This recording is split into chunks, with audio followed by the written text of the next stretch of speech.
Yeah, so I hired, I think, before I was ready, but I was pricing myself back then so cheaply that of course, I was booked and busy because it was so easy to get clients at that price point. I remember the first time I sent out a $500 full website project, I felt like I was going to puke as soon as I pressed send because I was already resentful of the work that it was going to take.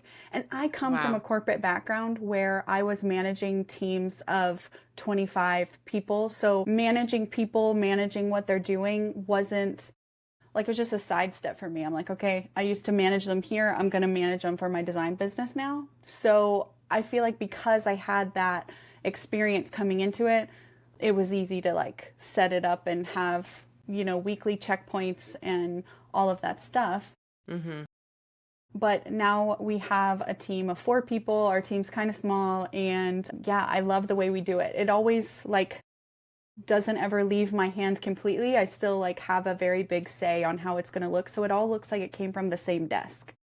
And we have this vibe guide that everybody has to review and they're tested on before they ever start working on an actual client project. And they have to create something inspired by the vibe guide. It can be whatever they want. I want to see their creative freedom. And they have to pass that before they're allowed to like go work with clients. That's a kind of how we really do it. cool little gateway. Interesting. Yeah. Mm-hmm.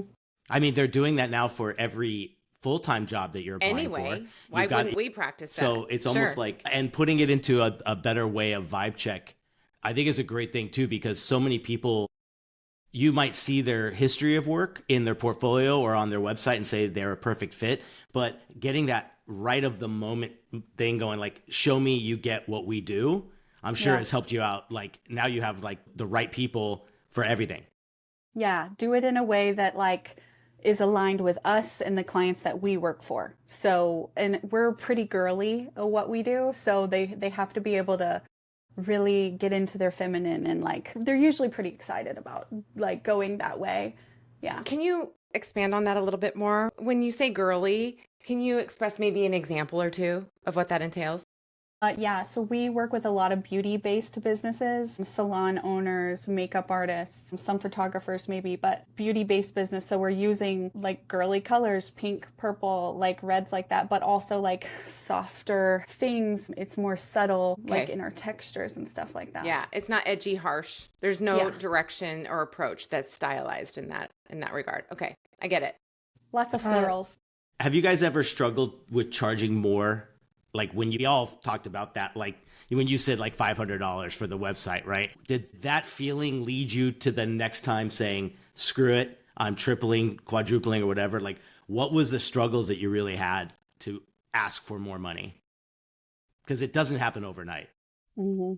You have to experience hating the client and hating the project. Because we teach designers all day long. I mean, we've taught them, the same things that we've learned, and we've seen our students get great results. But even we can sit there and say, do not charge this. Do not do this. You're undercharging. And they will not change until they have the experience. Even though there's so many resources out there, we talk about it all day long. Like you can hear about it, but experiencing it and being in the middle of a project and being like, wow, I made no money and I'm doing so much work and I'm not happy. Let me double the price next time. Like, I think that's a universal experience every creative goes through at some point. Yeah, that's such a good point. You have to go through it. Yeah. Did you get some no's? Oh yeah, all the time. All the time. Still. It's kind still of a blessing. no's. It's kind of a blessing in disguise, right? Like you're like, It can be. it probably wouldn't have worked out. Like Yeah. even if you got them to your number, I don't want to have to push to get to the number. It should like I guess my question too would be like, what are the things that you put in place to make that number feel right? Like, were you updating your portfolios and everything and your websites to show that higher level work? Like, what was in your bag of tricks? Marissa, do you want to talk about this a little bit more? Kind of like stuff we teach our students? Yeah, so I think it's important that first and foremost, you're not pricing on your worth as a person. You're pricing based on the value that you're bringing to the client. And if somebody has a lower self-worth, then they're likely going to be charging lower. And so that's when we figured out at the Brief Collective, okay, we need to do some mindset work here. Like, why I would do the math for these people. I'm like, okay, tell me your project price. And I would be like, all right, how long does that take you? I'd break it all down. And then you do the math and I'm like, you realize you're making $5 an hour, right? like this is trash. So just taking them through that like mindset shift, reframing a new belief. And sometimes we even have to tell them, our students, we're like, if you can't charge higher for yourself, then do it for your fellow designer, because you are making this harder for all of us to get projects. Yeah, the creative community at large. Yeah, the client is so confused. It's not their fault that they're like flabbergasted at my 10K price. It's because we have no standards in our industry as what to price. And so we have a lot of open conversations about that. And if you can't charge more for yourself, then charge more for your fellow creative. And that's a great way to look at it. just to build off of that, there are, obviously you do need to improve your portfolio. You do need to know who you're speaking to. You need to improve your messaging and your positioning. Like, being a newbie freelancer and coming to the industry, identifying yourself as such is going to attract probably lower budget clients, where when you step in and you're like, I'm an expert, here's who I serve, here's the work I do, and showcase your best projects that speak to that clientele, that's going to attract more of the types of people you want to work with. But also, like, how are you showing up during calls? How are you speaking about the investment? And like, a big part of all of this is confidence. Like, we've had people join our program who don't change anything about their design skills and go from $200 to booking a 5K client just because the mindset and the confidence has shifted in them. I could see that being the most valuable thing. It's funny. I think every artist that's in that struggling zone might think it's the work. And I think you nailed it by saying it is your positioning. Did you give them, was it wording and vocabulary and things like that? Like, what are those tips that kind of gets a person that doesn't feel the self-worth, like you said, and gets them going, I feel comfortable in saying that?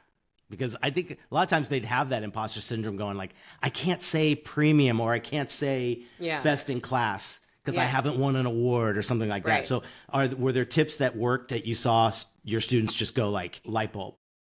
I think one of the first, maybe second thing we work on is the process. I think the process and the client experience is like, we have to have it, because we all want that creative freedom, but too much freedom makes you feel scared and stuck. So like, these are the things that I need for my creativity to be the most successful possible. And so that starts with like knowing your boundaries, like what are your non-negotiables to be a really good creative? And then just having that process, like, okay, always step one, we're going to do this. Because I think that's another thing that slows a lot of people down, is like reinventing the wheel every time you have a new client. So if you can have that like repetitive process you do every single time, then it's going to be easier to be able to charge more, because you already know what to expect with that client. And it makes the clients feel a lot more secure too. Mm-hmm. Mm-hmm. Oh yeah, they're seeing a little bit behind the curtain.